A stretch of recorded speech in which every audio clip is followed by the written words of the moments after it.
ఇవాళ మనం చందమామ కథల నుండి పుణ్యమెవరిది అనే కథను తెలుసుకుందాం. పాత రోజుల రాజు ఒక్కడు జాతికంతకు ఖ్యాతి తేగల దేవళం కట్టించవలనని పూనుకున్నాడు. రాజు దలచిన కొదవేమిటి, మోజుమీద వ్యయ ప్రయాసలు లెక్క చెయ్యక చక్కగా గుడి పూర్తి చేశాడు. నిక్కముగా ఇటువంటి మందిరమెక్కడుందని జనులు పొగడగా చక్కగా తన పేరు ద్వారం పైన కూర్చాడు. ఉత్సవాలు సంబరాలు పచ్చపచ్చగ పెచ్చుమీరగ హెచ్చు అలసట చేత భూపతి నిద్దరోయాడు. నిదురలో కల ఒకటి కన్నాడెదురుగా తన మందిరం అది, కాని ద్వారం పైన పేరొక ఆడుదానిదిగా.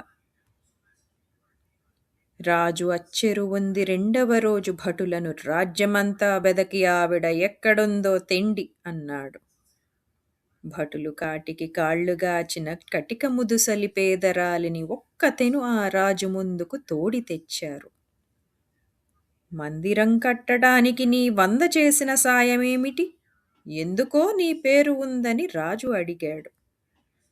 మందిరానికి రాళ్లు మోస్తూ మ్రంది కుందిన ఎద్దులకు నే మేత వేసిన మాట నిజమని అవ్వ పలికింది. కీర్తికైనే పాటుపడితే ఆర్తిబాపినదామె అని ఆ రాజు ముదుసలి ఆమె పేరే చెక్కమన్నాడు. ఇదండి వాటి మన కథ. మళ్ళీ ఇంకొక కొత్త కథతో మీ ముందుంటాం. అంతవరకు సెలవు మరి.